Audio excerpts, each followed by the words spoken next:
Consider the banana. It is the world's most popular fruit. A staple of breakfast tables, lunchboxes, and supermarkets from Berlin to Boston. It is cheap.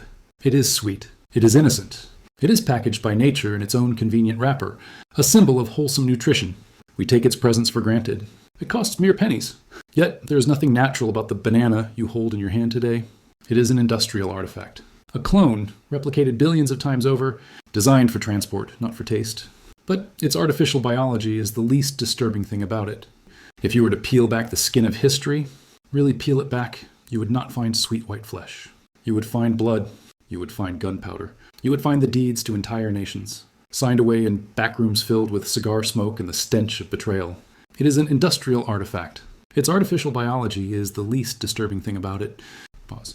For the better part of a century, a handful of American corporations did not merely do business in Central America. They owned Central America.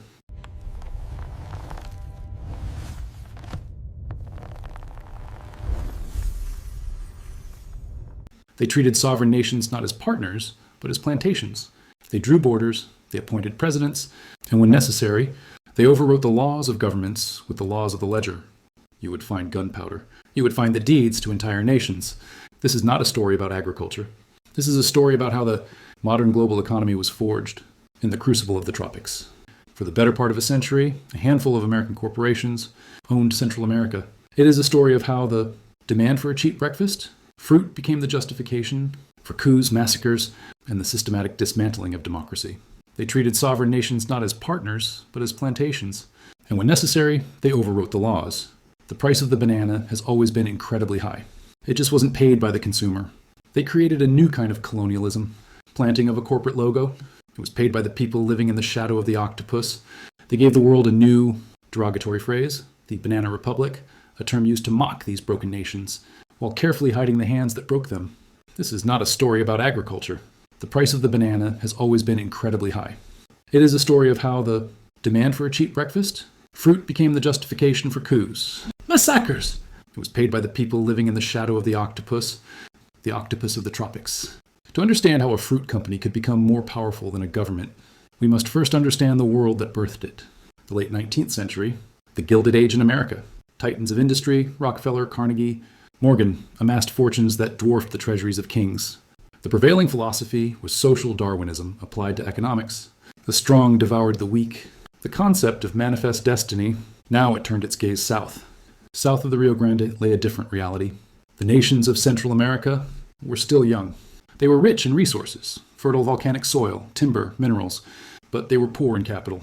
These nations were often governed by caudillos, strongmen, military leaders who cycled through power via coups. The elites owned the vast majority of the arable land, while the indigenous populations existed in a state of semi-feudal servitude. In Washington, this region was viewed, it was America's backyard, the Monroe Doctrine.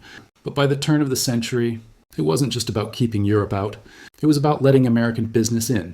Nations were backward, childlike, in desperate need of the civilizing influence of American commerce. The catalyst was technological. The steamship re-shrank the globe.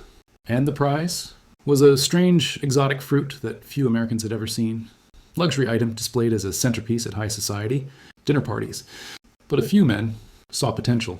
They realized that if they could control the supply chain, enter men like Minor Cooper Keith. In 1871, he went to Costa Rica. It was a project defined by hubris. The Costa Rican jungle was merciless. It was a green hell of relentless rain.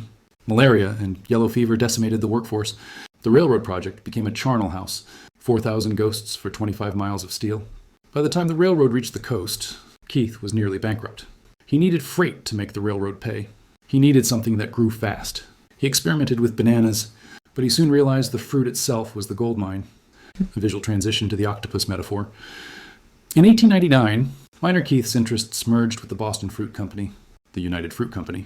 El Pulpo, the octopus, slow methodical process of asphyxiation, captured the central nervous systems of the nations it operated in. The metaphor of the octopus was not hyperbole.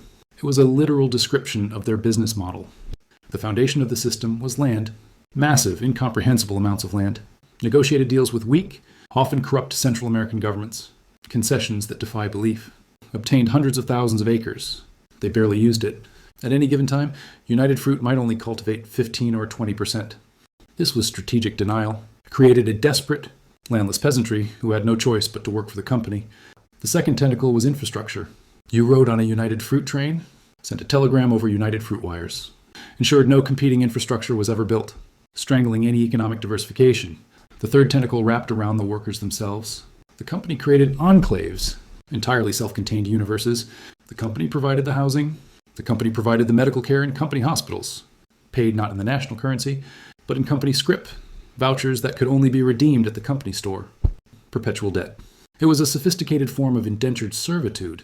Finally, there was the political tentacle, the most venomous of all. The company realized early on that it was cheaper to buy a politician than to pay taxes. Bribery was not a scandal. It was a line item in the operating budget. They cultivated relationships with dictators. In Guatemala, they found a perfect partner in General Jorge Ubico, a man who admired Napoleon and Hitler, despised his own indigenous population. Ubico granted United Fruit exemptions. The company ensured Washington kept him in power. This was the system. The host nation provided the land, the water, and the cheap labor. United.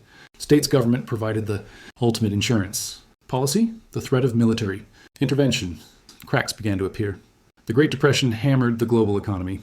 Profits squeezed. The company, always ruthless in cutting costs, squeezed the workers harder. But something else was happening. A new consciousness was rising. Nationalism, labor organizing. They looked at the octopus, and they didn't see a benefactor.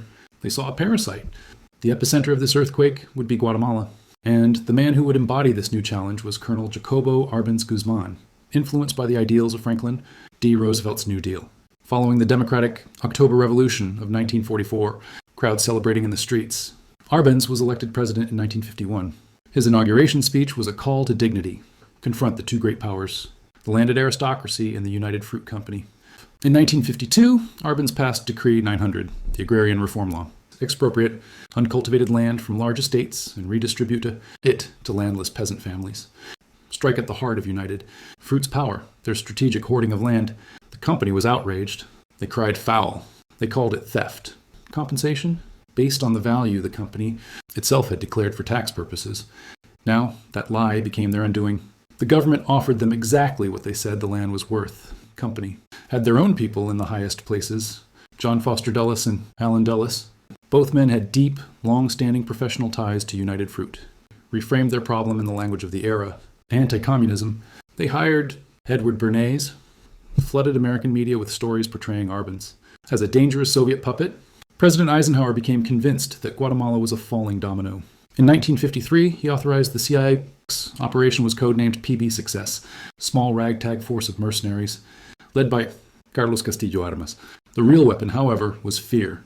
The CIA set up a clandestine radio station, the Voice of Liberation, unmarked planes to drop small bombs and soda bottles, illusion of a major air assault. The psychological pressure was unbearable. The Guatemalan military leadership turned on Árbenz. On June 27, 1954, Jacobo Árbenz resigned. In his final radio address, the overwhelming financial power of the United Fruit Company, democracy in Guatemala had been strangled in its crib. The CIA flew their chosen successor, Carlos Castillo Armas, into the capital, installed as dictator. The victory for United Fruit was total. One of Castillo Armas's first acts was to repeal Decree 900. The land that had been given to peasant families was violently seized and returned to the United Fruit Company. Labor unions were banned.